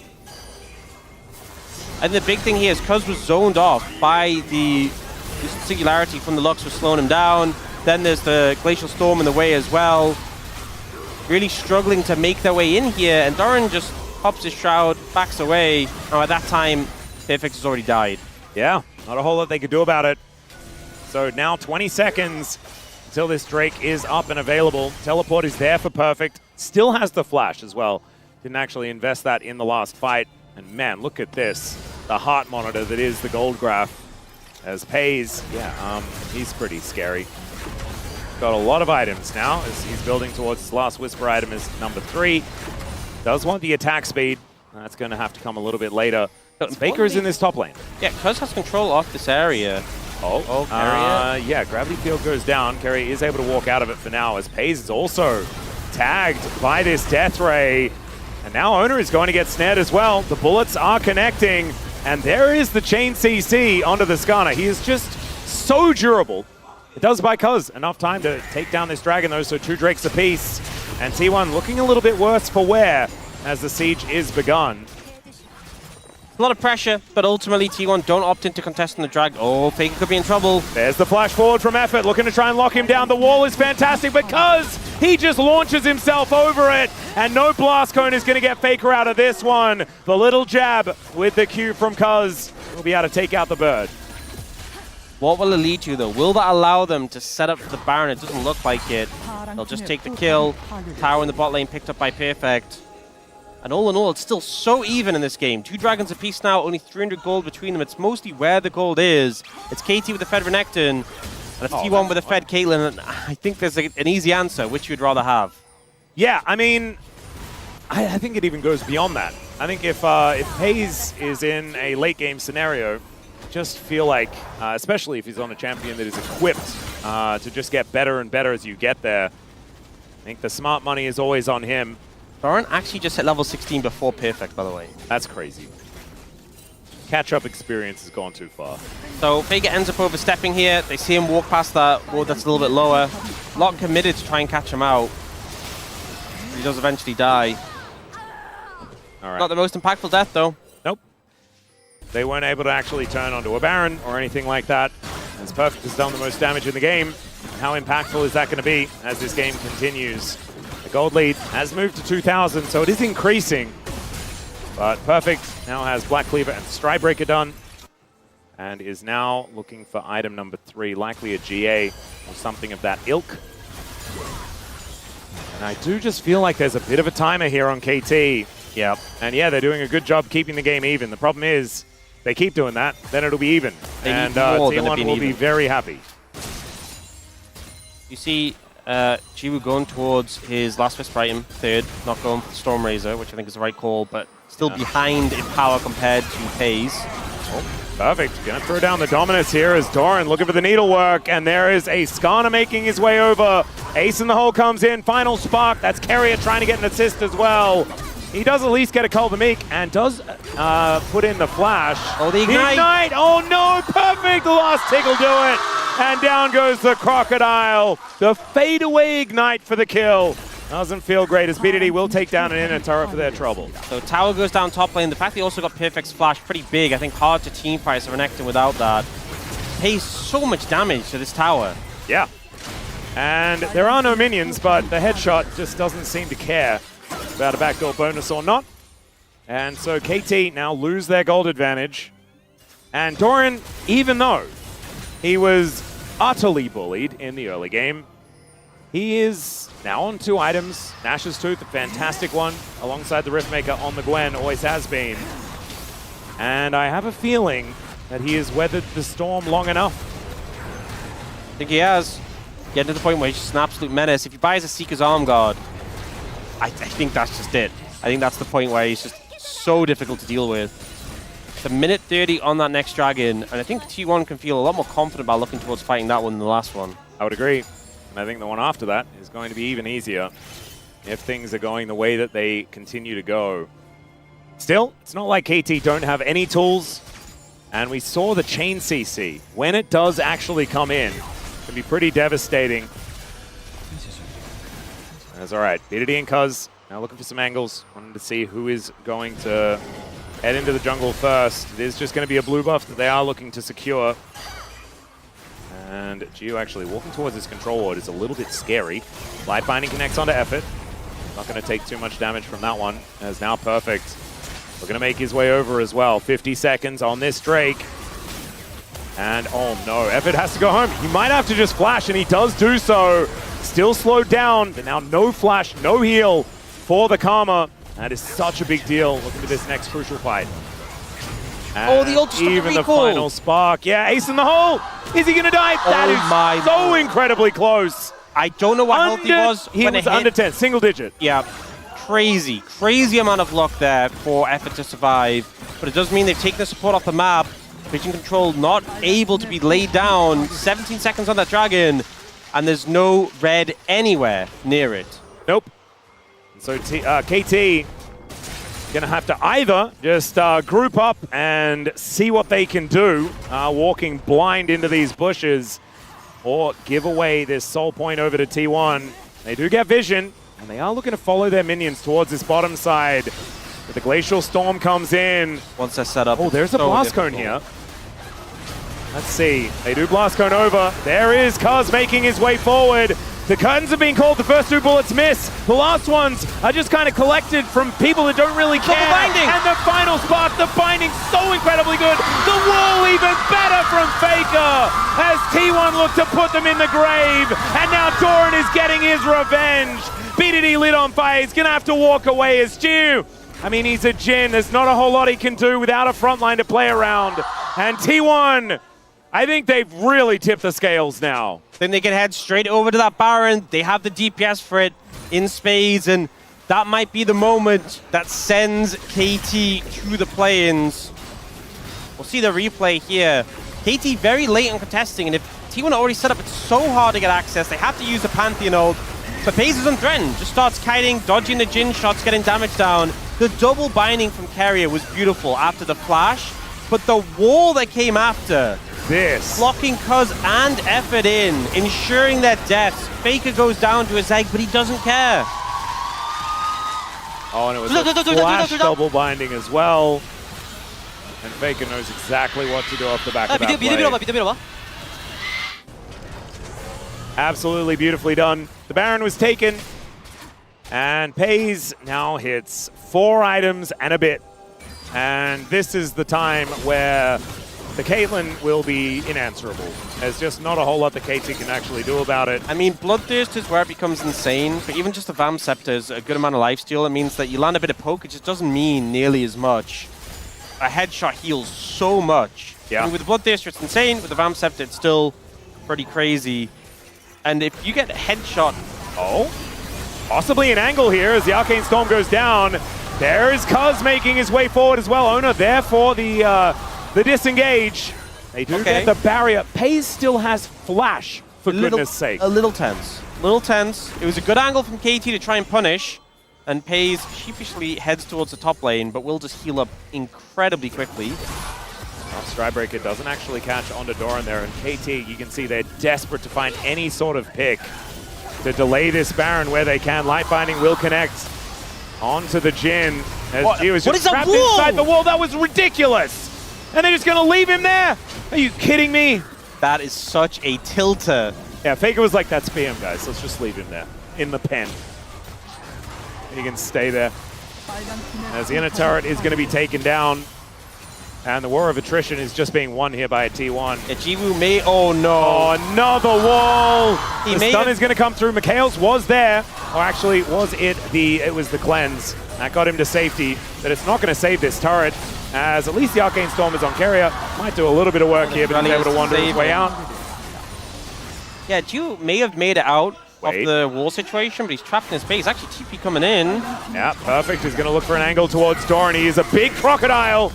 But there is the stasis. And the slowdown onto Doran. They do get on top of him. But down to the GA goes the crocodile. Owner is now in possibly a bit of trouble, but Perfect is in more. He's going to get taken out. There's the Impale onto the Victor. And all of the damage is dead on the side of KT. It's a triple kill for Pays. And actually, there is a Penta on the map if he can actually catch these last two. But it looks like Cuz will deny it. And T1 will be sending KT to the play-ins with a victory here. These two Nexus turrets looking to go down. It was a valiant effort, especially in Game 1. KT looked fantastic. The Game 2 was a creative draft. In Game 3, T1 just outlasted them. Carrier does die here in this moment, but that is going to... Is that the unofficial Penta? That is the unofficial Penta to come through for Pays. And maybe just give it to him. He's already got the most in the world. May as well give him another one. And T1 will be the victors here.